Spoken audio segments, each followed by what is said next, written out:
বর্তমানে এত দ্রুতগামী যানবাহন থাকার পরও যেখানে শুধু আমাদের সৌরজগতের সবকটি গ্রহে মানুষের ভ্রমণ সম্ভব হয়নি, সেখানে কিভাবে মহাবিশ্বসহ 7 আসমান পাড়ি দিয়ে মেরাজ সম্ভব?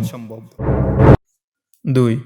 মেরাজের রজনীতে 7 আকাশে নবীগণের সাথে সাক্ষাতের পর আল্লাহর সান্নিধ্যে সময় অতিবাহিত করেন। এই অল্প সময়ে এত কাজ কিভাবে সম্ভব? বর্তমান সময়ের হিসাবে রাসূল সাল্লাল্লাহু আলাইহি সাল্লাম ঠিক কতক্ষণ মেরাজে অতিবাহিত করেন? মার্কাজ টিভি, একটি সুস্থ চিন্তা শক্তির নাম।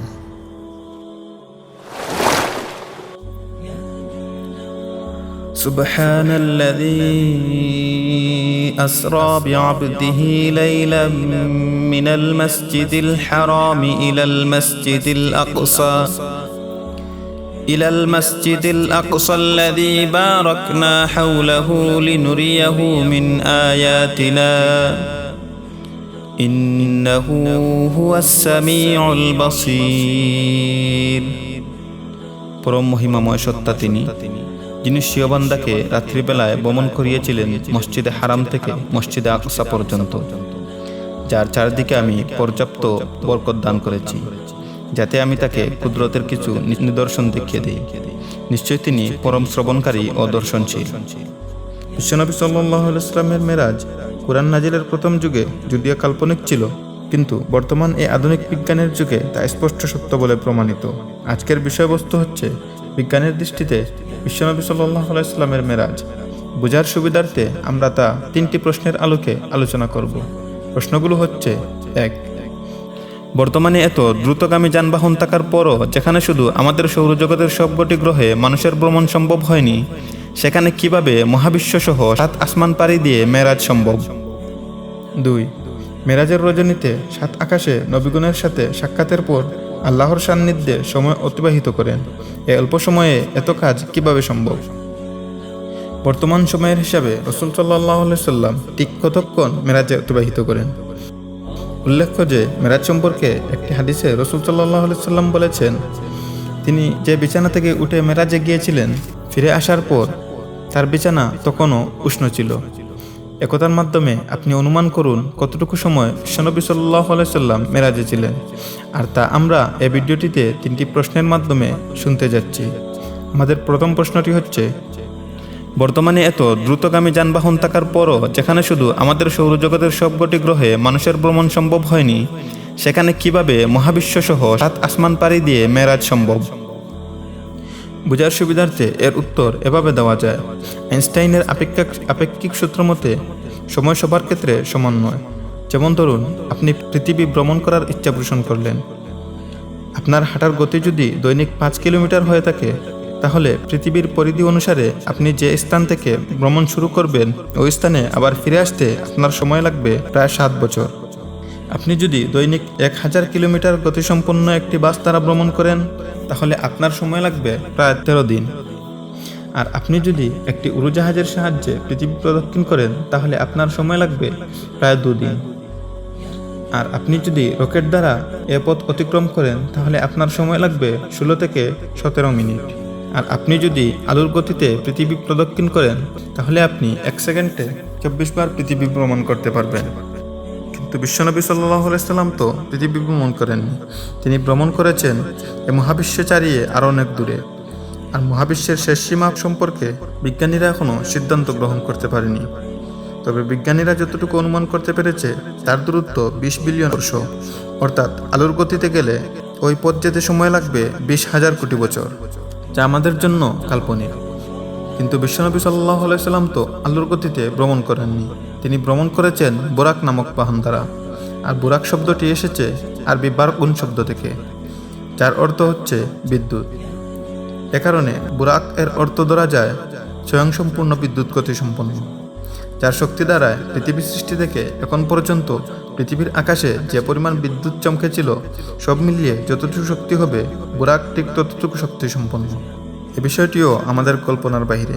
কিন্তু বুরাকের গতি আমরা রাসূল সাল্লাল্লাহু আলাইহি সাল্লামের একটি হাদিস থেকে অনুমান করতে পারি।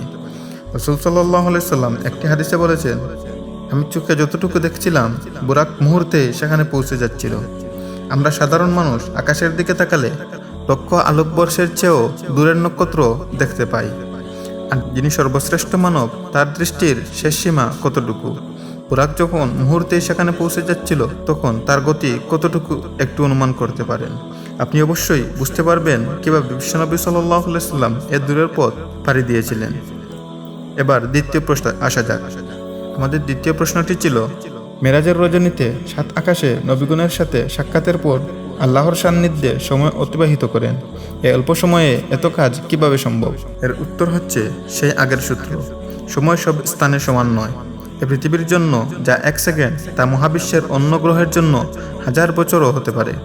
সহজ করে বোঝার জন্য আমাদের সৌরজগতের বুধ গ্রহের কথা ধরা যাক। বুধের একদিন সমান পৃথিবীর 58 দিন।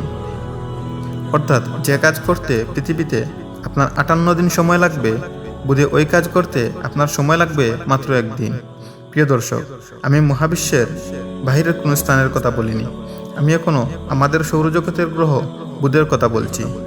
যদি আমাদের সৌরজগতেই এ কাজ স্থানের ব্যবধানে এত অল্প সময় করা যায়, তাহলে চিন্তা করুন মহাবিশ্বের বাইরে অল্প সময়ে কতটুকু কাজ করা সম্ভব। এটা অনুমান করতে সহজ হবে যদি আপনি বর্তমান বিশ্বের সুপার কম্পিউটারগুলোর কথা চিন্তা করেন। একটি সুপার কম্পিউটার অনেক বিশাল আকৃতির হয়ে থাকে। তার কর্মক্ষমতা হয়ে থাকে মেগাফ্লপ, টেরাফ্লপ, পেটাফ্লপ আকারে। আর এ ফ্লপের হিসাব হচ্ছে, আপনি যদি প্রতি সেকেন্ডে একটি করে জটিল অঙ্ক হিসাব করেন, তাহলে 1 পেটাফ্লপ হিসাব করতে আপনার সময় লাগবে 3 কোটি বছর। আর একটি সুপার কম্পিউটার প্রতি সেকেন্ডে 90 থেকে 100 পেটাফ্লপ গণিত হিসাব করতে পারে। যদি মানুষের তৈরি যন্ত্র এত অল্প সময়ে এত কাজ করতে পারে, তাহলে মহান আল্লাহ কেন এত অল্প সময়ের মধ্যে কাজগুলো সম্পন্ন করতে পারবেন না? এবার আসা যাক তৃতীয় প্রশ্নে। প্রশ্নটি হচ্ছে, বর্তমান সময়ের হিসাবে রাসূল সাল্লাল্লাহু আলাইহি সাল্লাম ঠিক কতক্ষণ মেরাজে অতিবাহিত করেন? একটি বর্ণনায় পাওয়া যায় বিশ্বনবী সাল্লাল্লাহু আলাইহি সাল্লাম 27 বছর মেরাজে অবস্থান করেন। এই 27 বছর যদি মহাবিশ্বের হিসাবে হয়, তাহলে পৃথিবীর হিসাবে এ সময় কতক্ষণ, তা আমাদের আলোচনার বিষয়। আল্লাহ তাআলা সূরা মাআরিজের 2য় আয়াতে বলেন, তারুজুল মালাইকাতু ওয়ার রূহু ইলাইহি ফি ইয়াউমিন কানা মিকদারুহু 50 আলফ সানাহ। ফেরেশতা এবং রূহ আল্লাহর নিকট ঊর্ধ্বগামী হয় এমন এক দিনে যা গণনায় 50,000 বছরের সমান। এই আয়াতে লক্ষণীয় বিষয় হচ্ছে, একদিন সমান 50,000 বছর। যদি পৃথিবীর 1 সেকেন্ডে পৃথিবীর বাহিরের জগতের 1 বছর ধরা হয়, তাহলে একদিনে সেকেন্ড হয় 86,000। অর্থাৎ পৃথিবীর একদিন সমান বাহিরের জগতের 86,000 বছর। কিন্তু মহান আল্লাহ তাআলা বলেছেন একদিন সমান 50,000 বছর। তাই হিসাব করতে হবে পৃথিবীর কত সেকেন্ডে বাহিরের জগতের 1 বছর হয়। যদি 86,000কে 50,000 দ্বারা ভাগ করা হয়, তাহলে উত্তর আসে 1.728 সেকেন্ড। অর্থাৎ কিছু কম 2 সেকেন্ডে পৃথিবীর বাহিরের জগতের 1 বছর। তাহলে রাসূল সাল্লাল্লাহু আলাইহি সাল্লাম মেরাজে আল্লাহর সান্নিধ্যে কাটিয়েছিলেন 27 গুণ 1.728 সেকেন্ড, অর্থাৎ 40.656 সেকেন্ড, যা প্রায় 47 সেকেন্ড। তাই বলা যায় রাসূল সাল্লাল্লাহু আলাইহি সাল্লাম মাত্র 47 সেকেন্ডে মেরাজ শেষ করে ঘরে ফিরে আসেন। আর এসে দেখেন তার দরজার কড়া এখনও নড়ছে এবং তার বিছানা এখনও উষ্ণ রয়েছে। প্রিয় দর্শক, আমরা মুসলিমরা এসব প্রমাণ ছাড়াই রাসূল সাল্লাল্লাহু আলাইহি সাল্লামের মেরাজ বিশ্বাস করি। কিন্তু আপনি যদি অমুসলিম হন, তাহলে আপনাকে বলছি, ভিডিওটিতে প্রমাণিত বিশ্বনবী সাল্লাল্লাহু আলাইহি সাল্লামের মেরাজ যেমন সত্য, ইসলামও তেমনি ধ্রুব সত্য। তাই সত্যকে গ্রহণ করুন আর সত্যের পথে চলুন। আগামী পর্ব দেখার আমন্ত্রণ জানিয়ে আজকের মতো এখানেই বিদায় নিচ্ছি। খোদা হাফেজ।